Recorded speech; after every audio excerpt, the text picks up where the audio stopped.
All right, testing one, two. We are live. Hi, welcome to the fourth and final podcast for this semester.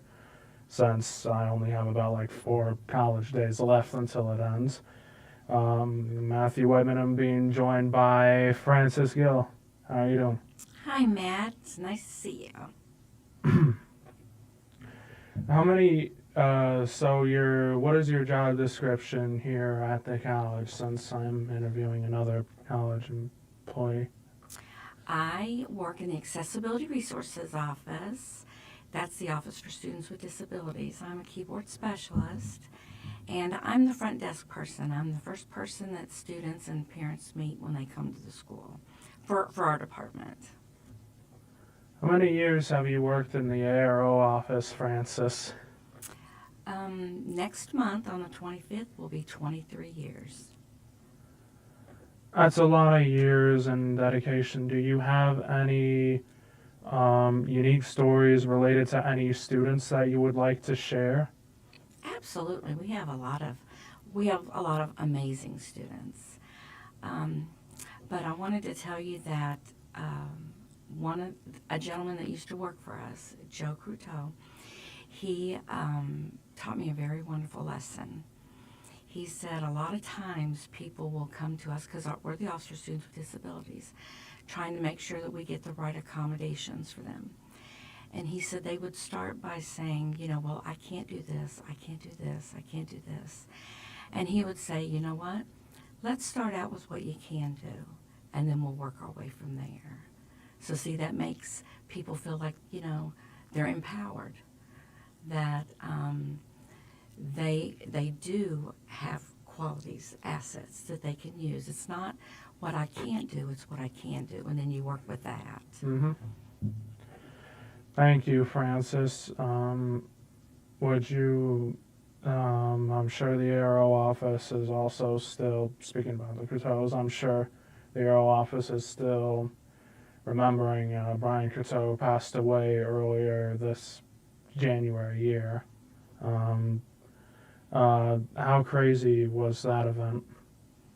Well, Brian was a whole lot like his dad, very dedicated, very student focused. He did many great things for our office. One Christmas when we did the giving of the toys, he won the ugly sweater contest, and he got a $50 gift card to the bookstore, and he actually gave that to one of our students that needed to buy books. So, I mean, without a question, he was always student focused, just like his dad, and we miss him. I'm sure he has. I only knew him for about one semester, and it was just a few discussions, and mainly that's it. Other than introducing him to a sandwich to a deli that isn't even open anymore. It says Pasquale's closed this November, October. Well, he enjoyed that sandwich very much so, and he really appreciated you being kind enough to bring it in, which that's what we do. We really get to know our students, and we want you to be comfortable to bring any questions you have to us. Is there Has there been any moments that you've been working in the Arrow office where you feel like that not many students reach out to the Arrow office, or they just skip it and don't look through it for help? Well, I think it's a lot better now because, we've, at word of mouth, students have found out about us. But, in the past, there's been so many students that didn't even know our office existed. They thought that they went to high school and then that was it. And an example is my son was on a bowling team in high school, and a guy a couple years ahead of him was getting ready to graduate. And I said, so what are you going to do after school? And he says, well, I can't go to college. And I said, well, why not? He said, well, I have Tourette's and have a learning disability. I said, yeah, that's great. And he says, what are you talking about? I can't go to college. I went, of course you can. Do you not remember the office I work in? I work in the Office for Students with Disabilities. He said, you mean that's a real thing? I said, absolutely. Do you know that young man and his parents were so excited because he was a volunteer fireman, and he wanted to get a degree in fire science, which he did come here and he got. But he could not believe that he could also get accommodations here. And he was very happy with that. But I think, nowadays it's getting out. When students do find out about us, I've had this one little girl, she came to my desk, and there was other people around, and she goes, I have a disability. And I went, well, honey, who doesn't? Because everybody has something. Everybody has great things that they're really good at. And we also have things that we're still working on. Nobody is the same, which is a good thing, because life would be pretty boring if everybody was the same. But I think once they come here and they see that there's no special room just for a student with a disability. Absolutely not. It's the entire campus, because as you know, our testing center, that's for everybody on campus. If a student misses a class, if a student has to leave early and they want to take their test early, or if, say, English is their second language and the teacher wants to give them extra time, or if they get accommodation.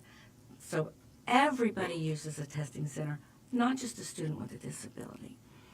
Everybody can use the writing center, which is amazing. I've used it myself. The same with the math lab. Got two really great coordinators that run that.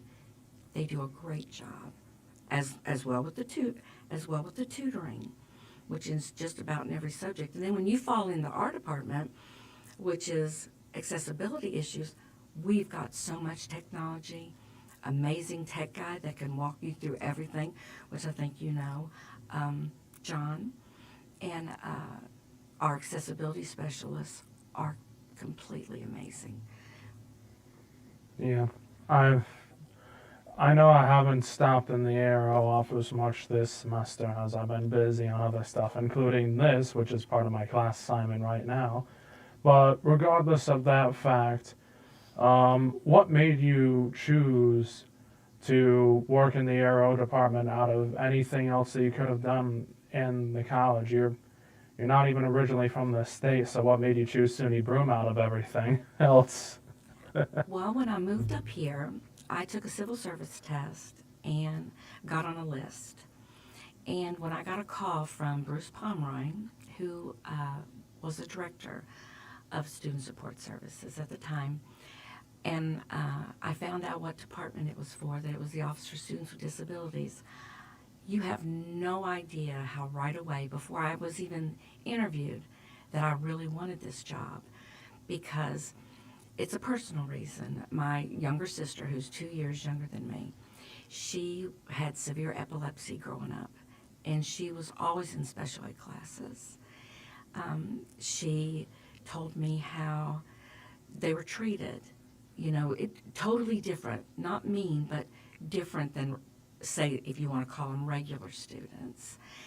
And it really made me sad, because, I would never want my sister to be hurt or heartbroken. But for years, that's what she had to go through, was like the stigma of, you are so different. You are so different. And she's perfectly okay. You see what I'm saying?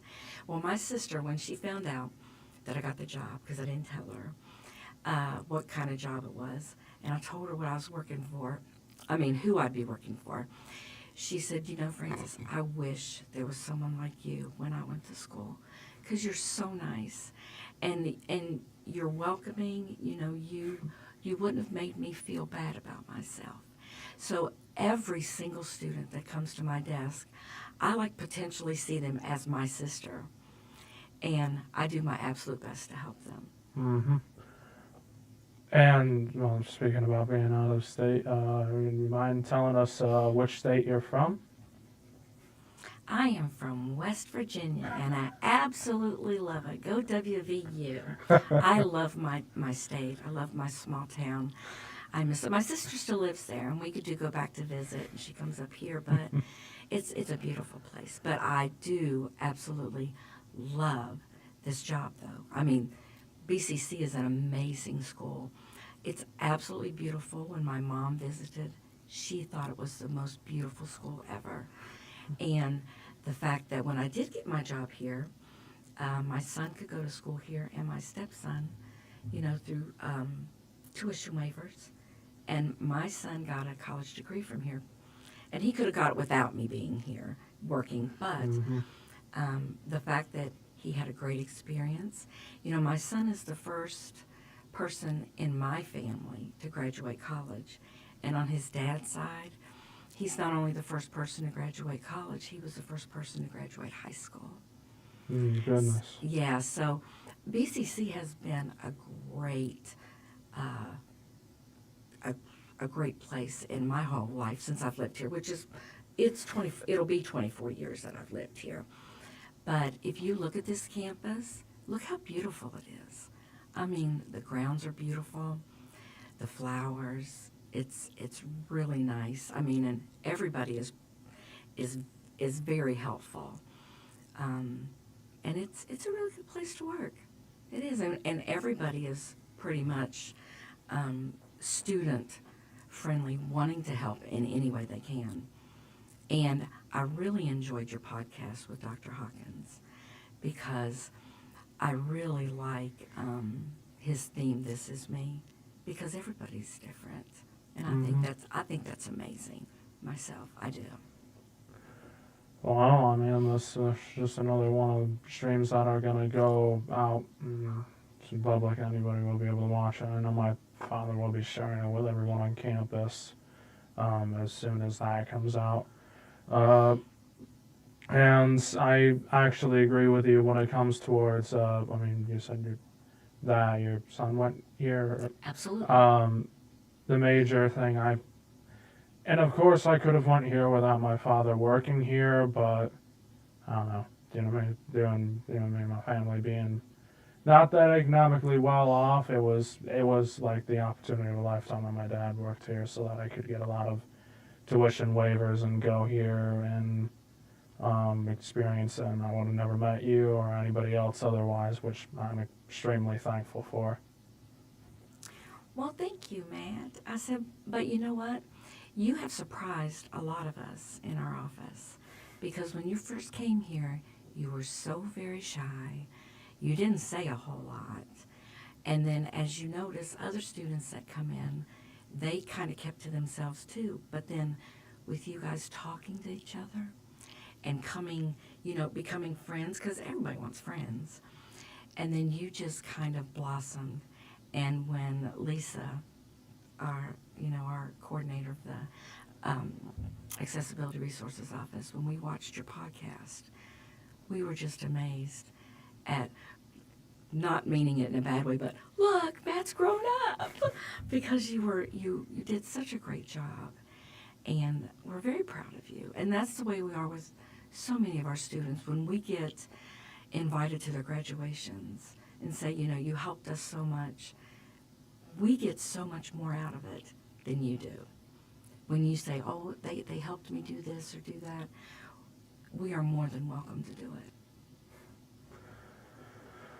Well, and I remember all the times I've needed ARO for help, mainly even stuff that wasn't even, I wouldn't necessarily say recommended exactly towards school-related stuff, either essays or anything like that.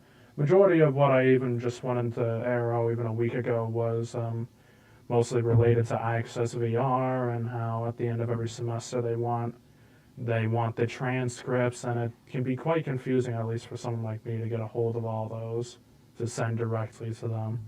So it's great that you guys have an office there where a student can go in and say, Access VR is asking for transcripts, which I know that depending on who you have, Access VR is really great.